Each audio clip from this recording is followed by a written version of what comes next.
सारे ब्राह्मणों ने सोचा कि अभी ये ऊपर से जो मंदिर का शिखर है वो नीचे गिरेगा।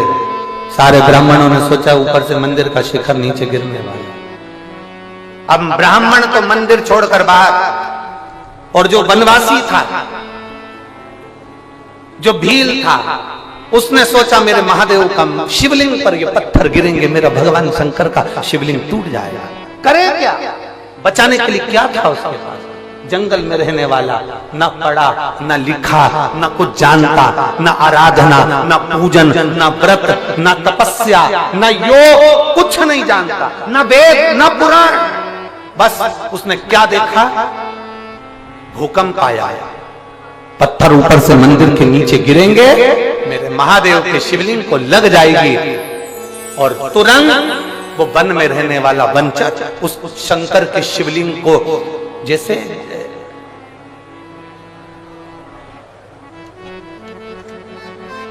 ये शिवलिंग, ये गोल जलाधारी, वो वनचर जहां से अशोक सुंदरी का स्थान है वहां पर तो उसने पांव कर शंकर के शिवलिंग को पूरा चारों तरफ से, जैसे बच्चा एक करमट करके सोता है तकिए को अपनी ओर खींच कर, उसी तरह से उसने शिवलिंग को चारों तरफ से लपेट लिया और अपना हाथ शंकर के शिवलिंग पर रख लिया, और पूरी तरह से भगवान शंकर के शिवलिंग को उस वन में रहने वाले उस व्यक्ति ने पूरा शिवलिंग दबा लिया। पूरा पत्थर गिरना प्रारंभ हुए, जो पत्थर गिरना प्रारंभ हुए, धड़ाधड़ पत्थर गिरे, उसकी पीठ पर गिरते रहे, उसके शरीर पर गिरते रहे, और शरीर पर पीठ पर गिरते गिरते ब्राह्मण सब बाहर खड़े थे, इसकी पीठ पर पत्थर के पत्थर गिर रहे थे। थोड़ी देर बाद पृथ्वी स्थिर हो गई, इसने अपनी पीठ से पत्थरों को हटाया, शंकर के शिवलिंग को देखा, और देखकर उनको हाथ से स्पर्श कर कर कहा, बाबा कहीं आपको लगी तो नहीं है बाबा, कहीं चोट तो नहीं आई बाबा? और चिल्लाकर बोला अपनी भाषा में, रोज तुम मुझे बचाते थे, रोज तुम मेरी रक्षा करते थे, महादेव आज मैंने तुम्हारी रक्षा करी, आज मैंने तुम्हारी रक्षा करी। इतना तो कहना था, शंकर भगवान प्रकट हो गए उस शिवलिंग में से, प्रकट हो गए, और शिव जी प्रकट होकर कहते हैं ये शिवलिंग साधारण नहीं, तू भील है, तूने यहां पर मेरी सेवा करी है, इसका नाम भीलेश्वर महादेव होगा। दक्षिण में आज भी वह भीलेश्वर महादेव पूजित हैं। ब्राह्मण अंदर आए, शंकर भगवान ने कहा, देखो पूजन से मैं कभी प्रसन्न नहीं हुआ, बहुत पूजन की सामग्री से मैं प्रसन्न नहीं हुआ। ब्राह्मण देवता तुम 4 घंटे से मंत्र पढ़ रहे थे, जैसे ही कंपन होने लगा तुम सबसे पहले छोड़कर भाग गए, पर ये ना पूजन जानता है ना आराधना जानता है, ये भील है, जंगल में रहने वाला, ना कुछ आराधना जानता ना पूजन जानता, बस इसने मेरे शिवलिंग पर भले कैसा भी जल चढ़ाया, पर मुझे दिल से प्रेम करा, भाव से रिझाया, इसलिए मैं प्रकट हो गया, इसलिए ब्राह्मणों ने चरण छुए, भगवान देवादिदेव महादेव के क्षमा याचना करी, और भील से कहा, भील आज तेरे कारण प्रदोष के दिन हमें देवादिदेव महादेव का आज दर्शन हुआ। शिव महापुराण की कथा में भगवान शंकर कहते हैं, सुनो ए ब्राह्मण देवता, प्रदोष के दिन यदि शंकर के मंदिर के शिखर का दर्शन हो जाए, प्रदोष के दिन शंकर के शिवलिंग का दर्शन हो जाए, प्रदोष के दिन बेलपत्र का दर्शन हो जाए, या प्रदोष के दिन शंकर भगवान की पवित्र कथा शिव महापुराण सुनने को मिल जाए, या प्रदोष के दिन किसी शंकर के भक्त का दर्शन करने का मौका मिल जाए, तो समझ लेना कि शिव का दर्शन, शिव का दर्शन, मेरा बाबा, मेरा उघड़दानी, मेरा त्रिकालदर्शी, मेरा कैलाशी अविनाशी उस रूप में प्रकट हो जाता। और धन्य है रे रेवाड़ी वालों, कल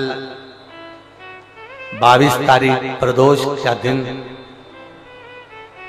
और आप पूरे रेवाड़ी वासियों को शिव महापुराण की कथा सुनने का फल मिलेगा। पूरे रेवाड़ी वासी।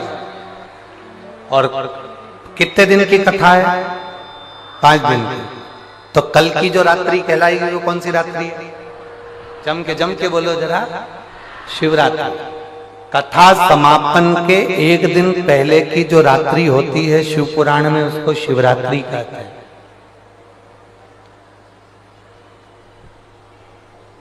कल रात भर पंडाल में बैठे हुए भक्त भगवान शंकर का गुणगान करेंगे, भजन करेंगे, कीर्तन करेंगे, मंत्र जाप करेंगे और फिर परसों सुबह 8 बजे की कथा 11 बजे तक सुनेंगे और फिर अपना अपना घर को चल देंगे महाराज सब।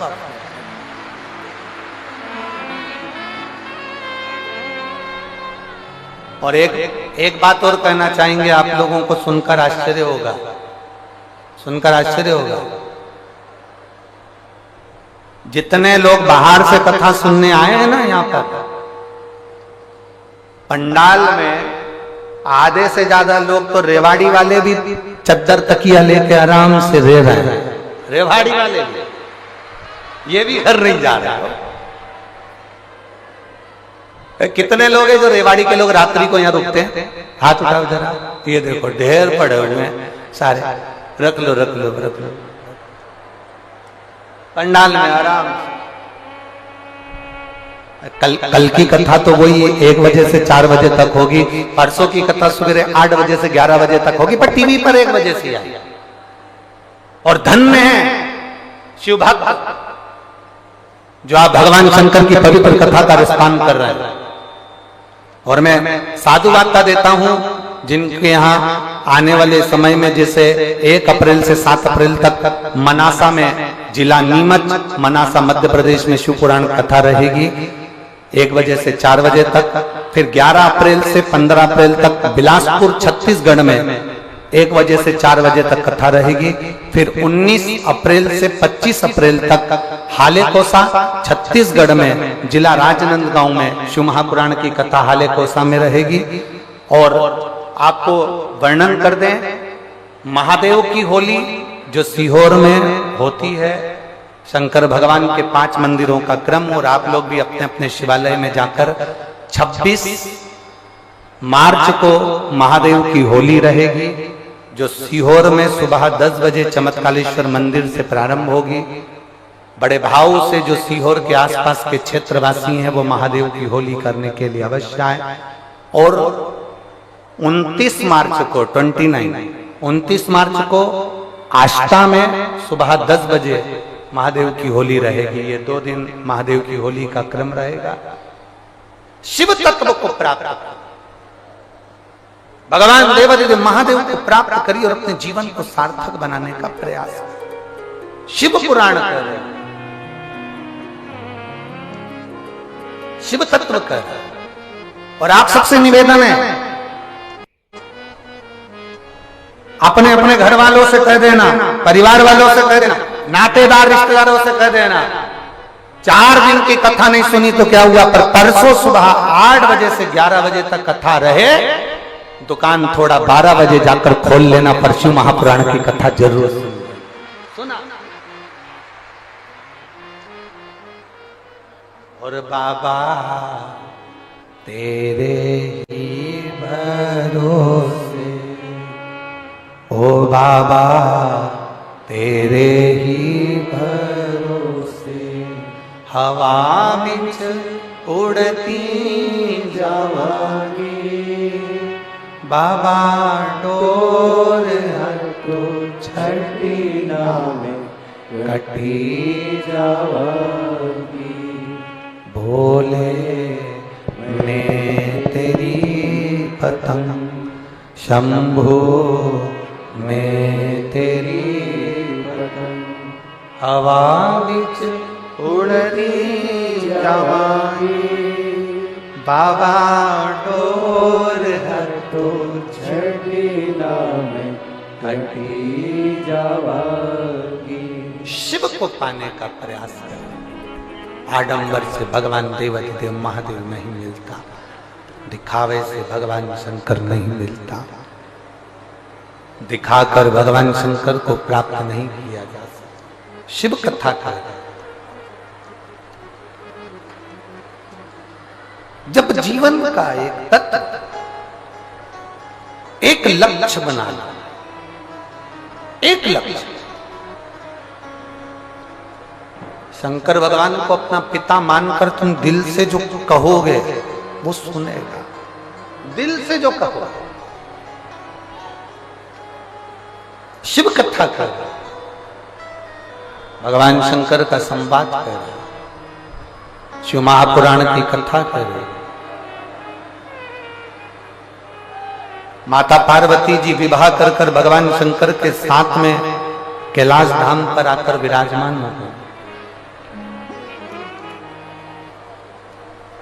पार्वती जी ने भगवान देवाधिदेव महादेव से कई प्रश्न किए, कई प्रश्न,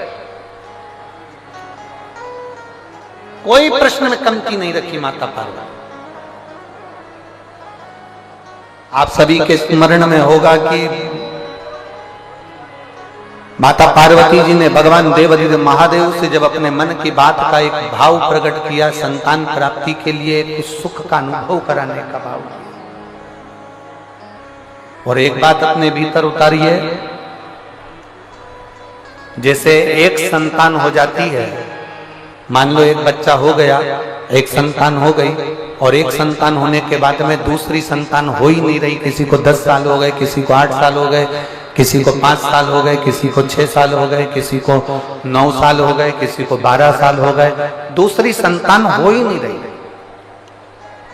आपने डॉक्टरों को भी दिखाया, इलाज भी करवाया, फिर भी संतान का सुख नहीं है। तो शिव महापुराण में बेलपत्र के वृक्ष का बड़ा सुंदर भाव कहा। जिसको संतान का सुख नहीं है उसको सफेद आंकड़े की जड़ का प्रयोग करना चाहिए। और जिसके घर में एक संतान हो चुकी है और दूसरी संतान नहीं हो रही है, 8 साल, 10 साल, 15 साल, 20 साल, 22 साल हो गए और दूसरी संतान का अगर सुख नहीं है, तो उसके लिए बेलपत्री के वृक्ष के नीचे का एक भाव बड़ा सुंदर कहा गया। किसी भी सोमवार से आप ये प्रयोग करना प्रारंभ कर सकते। 11 रुद्र होते हैं, 11 रुद्र होते हैं। एक सोमवार को बेलपत्री के वृक्ष के नीचे जाइए और बेलपत्र के वृक्ष के नीचे जाकर एक एक रुद्र का स्मरण करें। करना क्या है, बेलपत्री के वृक्ष के नीचे जब आप जाएं तो बेलपत्र के वृक्ष के नीचे की ही मिट्टी का एक कुंड, आप लोग क्या कह सकते हैं यहाँ पर, हम क्या बोले उसको, जैसे मिट्टी का एक कटोरी बनाते हैं ना, क्या बोलते हैं उसको, कुंडी बना देते हैं मिट्टी की। बेलपत्री के वृक्ष के नीचे की ही मिट्टी, उसी मिट्टी का एक छोटा सा एक कुंडा बना लो उसको मिट्टी का। जितने लोग आस्था चैनल पर सुन रहे हैं, जितने लोग फेसबुक यूट्यूब पर श्रवण कर रहे हैं, बड़े ध्यान से सुनिएगा, सावधान। मिट्टी की कुंडी बनाई, उस कुंडी में जल समर्पित कर दिया और जल चढ़ाने के बाद में एक घी का दिया लगाकर वहीं पर थोड़ा सा मीठा, कुछ भी जो आपके पास में हो, घर में जो भी उस समय पर आपके साथ में हो, या तो दूध घर का मीठा हो, जैसे मावे का, खोए का हो या खीर हो, तो वहीं पर एक कटोरी में थोड़ा सा रख दीजिए और उस कुंडी में जो जल चढ़ाया गया है वहां पर उस बेलपत्री के वृक्ष के नीचे भगवान शंकर के 11 जो रुद्र हैं उसमें से एक एक रुद्र का आपको स्मरण करना। 11 रुद्र का नाम क्या है, तो पहले नंबर पर आता है कपाली, दूसरे नंबर पर आता है पिंडर, तीसरे नंबर पर आता है भीम, चौथे नंबर पर आता है विरूपाक्ष, 5वें नंबर पर आता है बिलोहित, 6ठे नंबर पर आता है शास्त्र, 7वें नंबर पर आता है अजपात, 8वें नंबर पर आता है अहिष्णु, और 9वें नंबर पर आता है शंभु, 10वें नंबर पर आता है चंड और 11वें नंबर पर आता है भव।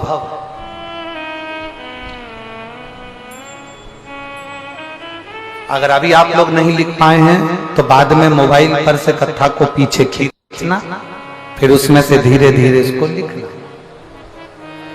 एक रुद्र के नाम से एक कुंड का निर्माण करा, पूजन करी, घी का दिया लगाया, वहां जो मीठा रखा है उसको लिया, कुंड में से थोड़ा सा जल लिया, बेलपत्री के पेड़ के नीचे आचमन किया, जो मीठा रखा है वो ले जाकर रात्रि के समय पर सोने से पहले पति पत्नी उसको पाएं और साथ रहें।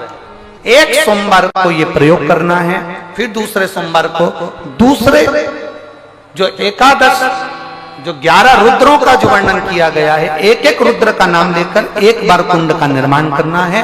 दूसरे सोमवार को जैसे एक बार आपने अगर कपाली नाम से पूजन करी, दूसरे नंबर पर पिंडरल नाम से पूजन करी, तीसरे नाम पर भीम नाम से, फिर आप विरूपाक्ष नाम से, ऐसे एक एक सोमवार करना है, 11 सोमवार। और 11 सोमवार जैसे तुम्हारे पूर्ण होंगे, भले 10 साल हो गए हो चाहे 15 साल हो गए हो, गर्भ जरूर फेरेगा और संतान की प्राप्ति जरूर।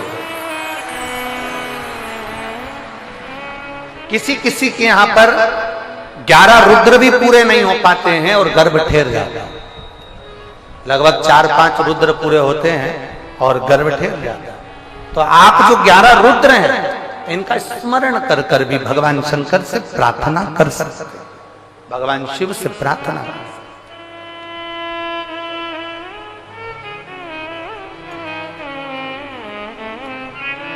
और शंभु शरणे पड़ी मांगू घड़ी रे घड़ी, दुख काटो दया करी दर्शन आपो।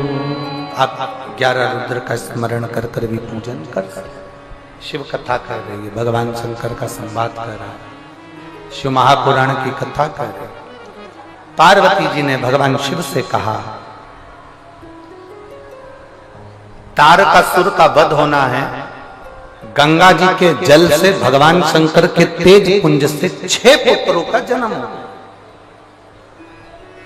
जिनको कृतिकाओं ने पाला तो उनका नाम कार्तिकेय पड़ गया। बोल कार्तिकेय महाराज की, जिनका नाम कार्तिकेय पड़ गया।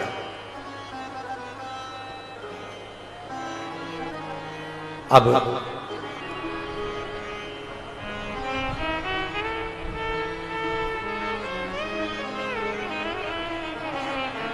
माता पार्वती जी ने कार्तिकेय जी से कहा, तारकासुर का संहार तुमको करना है। तारकासुर का कार्तिकेय, ठीक है। भगवान शिव जी के पुत्र और पुत्रियों से एक चीज हमेशा सीखना चाहिए कि भगवान शंकर के जो पुत्र पुत्रियां हैं, भगवान शिव के जो बच्चे हैं, वो माता पिता की आज्ञा के बिना कभी रात्रि को बाहर नहीं निकलते, कभी रात्रि।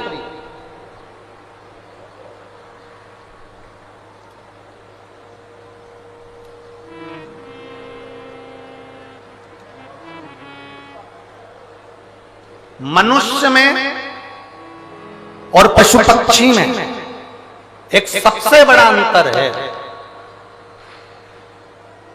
एक गाय भी अगर चरने के लिए जाती है तो रात होने से पहले अपने घर आ जाती है। बोलो सही है कि गलत है? अब गाय को भी जाने दो, गाय में तो बुद्धि होती है, भैंस में तो रत्ती भर नहीं होती है।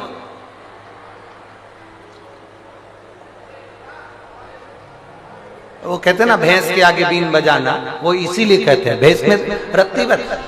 गाय दिन में चरने जाती है, रात को अपने घर आ जाती है। भैंस में तो अक्ल नहीं होती, इसके बाद भी भैंस चरने जाती है तो रात को जम के, बोलो जरा जम के, घर आ जाती है। पक्षी दिन भर घूमता है, रात को अपने घोंसले में आ जाता है। हिरण रात भर घूमता है, दिन भर घूमता है, रात्रि को अपने उस गुफा में प्रवेश कर जाता है। पशु पक्षी भी रात्रि के समय पर अपने घर में आ जाते हैं। केवल एक मनुष्य ही एक ऐसा पैदा हुआ है कि जैसे जैसे रात बढ़ती है इनका दिन चालू होता है। रात बढ़ती है तब इनका दिन प्रारंभ होता है। दिन प्रारंभ वाले प्रत्येक जीव का जब माता के गर्भ में आगमन होता है, माता के गर्भ में जब वो आता है,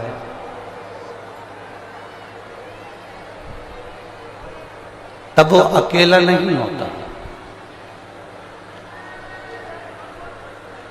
शिव महापुराण की कथा कहती है कि वो अकेला नहीं है। जब वो माता के गर्भ में जब वो आता है, तब मां के गर्भ में जैसे ही वो प्रवेश करता है, अकेला नहीं होता। शिव कथा कहती है कि उस समय पर उसके साथ में स्वयं देवादिदेव महादेव भी शक्ति देकर उसके भीतर उसके कदम से कदम मिलाकर चलने के लिए उसके साथ प्रकट हो गए।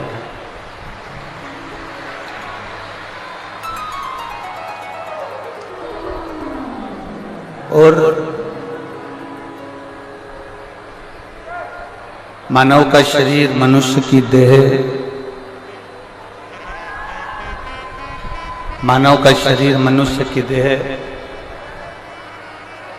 ये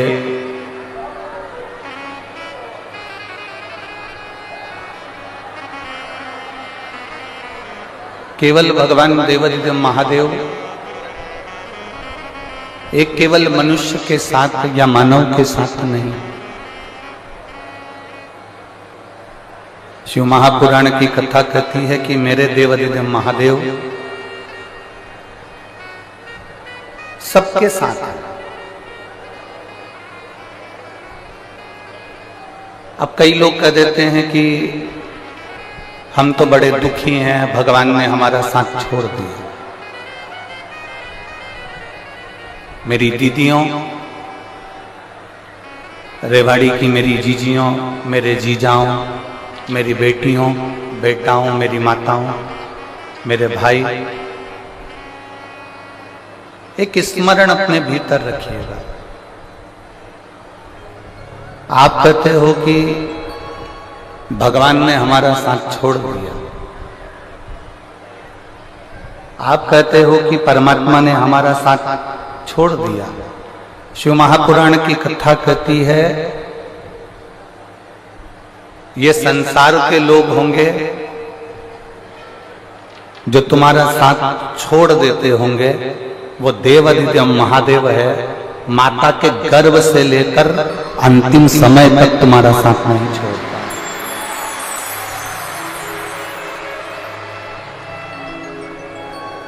और एक बात और अच्छे से अपने भीतर उतार कर रखना, लोग कहते हैं कि ये मरने के बाद नरक जाएगा या स्वर्ग जाएगा, ये दुनिया के लोग बात करते हैं।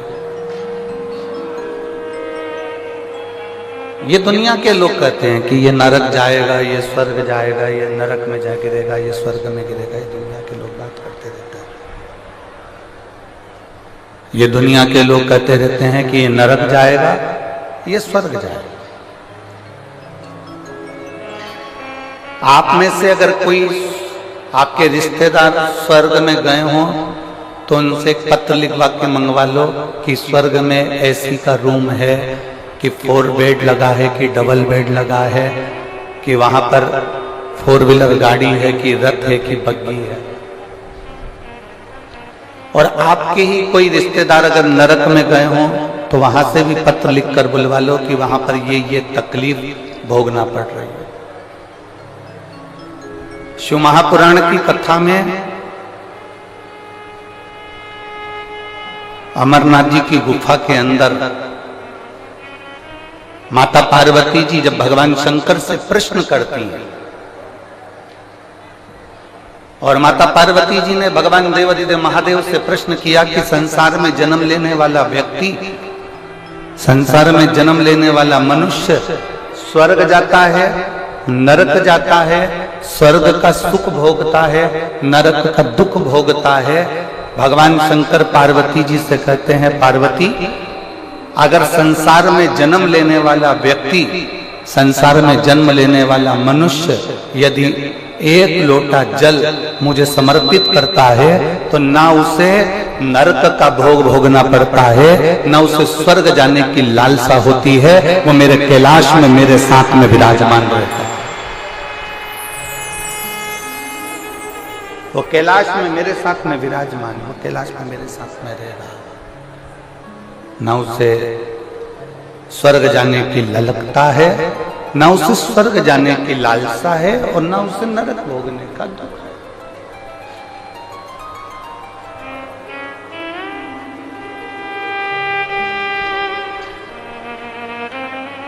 कई लोग कह देते हैं, कोई अगर पूजन कर रहा है ना, कोई थोड़ी सी पूजन कर रहा है और पूजन में बच्चे ने गलती कर दी,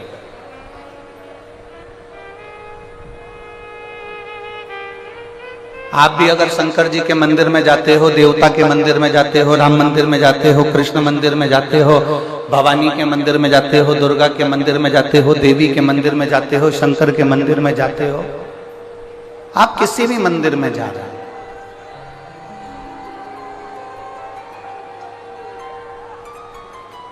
आप किसी भी मंदिर के अंदर प्रवेश कर रहे हैं, आप किसी भी मंदिर के अंदर जा रहे हैं, छोटे छोटे बच्चे उस मंदिर में दर्शन करने आ रहे हैं, छोटे छोटे बच्चे उस मंदिर में पूजन करने आ रहे हैं। बोलो, आप लोगों ने दर्शन करें ऐसा कि छोटे छोटे बच्चे आपके आसपास में जो शिवालय हैं, देवालय हैं, शंकर के मंदिर हैं, भगवान शिव के जो मंदिर हैं, वहां छोटे छोटे बच्चों का आपने दर्शन किया हो, वो भगवान का पूजन कर रहा है। एक छोटे से बच्चे के हाथ से जल चढ़ाते चढ़ाते अगर लोटा नीचे गिर गया,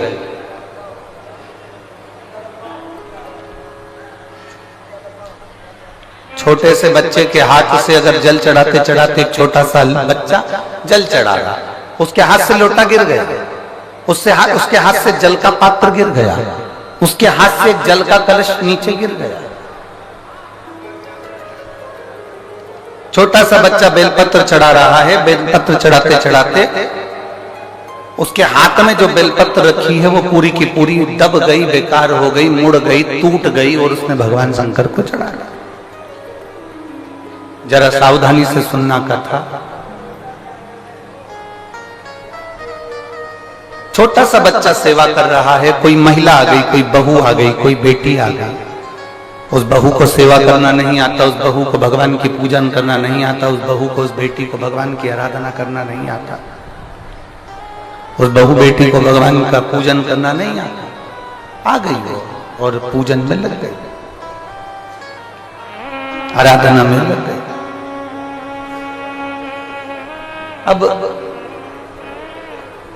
मान लो उससे कोई गलती हो रही है, मान लो उस बच्चे के हाथ से लोटा गिर गया, मान लो उस बच्ची के हाथ से लोटा गिर गया, मान लो बहू पूजन कर रही थी, उससे कुछ गड़बड़ी हो गई, बेटी पूजन कर रही थी, उससे कोई गड़बड़ी हो गई, कोई बच्चा पूजन कर रहा था, उससे कोई गड़बड़ी हो गई, कोई पूजन में त्रुटि हो गई। तो मेरा निवेदन इस व्यासपीठ से है कि जितने बड़े बड़े लोग जिनको पूजन करना आती है, जिनको आराधना करना आती है, जिनको अर्चना करना आती है, उनसे निवेदन है उस बच्चे को लोटा गिरने पर, उस बच्चे को गलत पूजन करने पर, उस बच्चे को कहीं त्रुटि वाली पूजन करने पर भी मेरा घर के बड़ों से निवेदन है उसको डांटने का प्रयास मत करना, क्योंकि वो अभी अभी जुड़ा,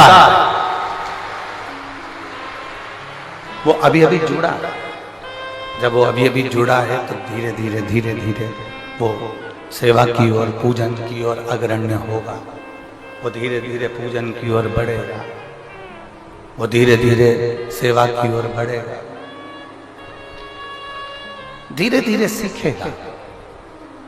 अब आप लोग क्या करते हो कि एक साथ एकदम बच्चे को चिल्ला जाते हो, जरा सी गलती हुई, जरा सी गड़बड़ी हुई और आपने बच्चे को चिल्लाया। जरा सी गलती हुई, जरा सी गड़बड़ी हुई और आपने बच्चों को चिल्लाना प्रारंभ कर ना।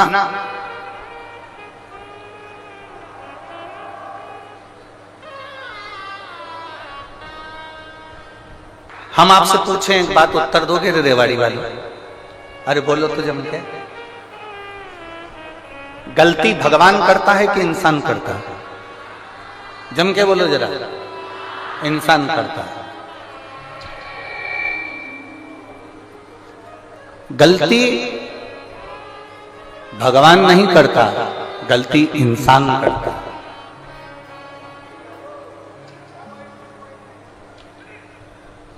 गलती बाप करता है कि बेटा करता है? जम के बोलो जरा। बेटा। माफ कौन करता है? बाप। आपने अगर गलती कर भी दी है, आपसे अगर कोई गलती हो भी गई है, मान लो जल की जगह तुमने दूध चढ़ा दिया, दूध की जगह दही चढ़ा दिया, दही की जगह तुमने जल चढ़ा दिया, मान लो चंदन लगाना था तुमने चावल लगा दिया, चावल की जगह अबीर लगा दी, अबीर की जगह गुलाल लगा दी, मान लो बेलपत्री की जगह फूल चढ़ा दिया, फूल की जगह बेलपत्र चढ़ा दी, तो ये चिंता मत करना कि मुझसे कोई गलती हो गई। याद रखना वो तुम्हारा बाप है और बाप अपने बच्चों की गलतियों को माफ कर सकता है। पिता अपने बच्चों की गलतियों को माफ करता चले जाता है, बाप अपने बच्चों की गलतियों को माफ करने की उसकी आदत बनी हुई। वो तो केवल इतना कहता है कि तुम कैसे भी आओ मेरे करीब, कैसे भी आओ।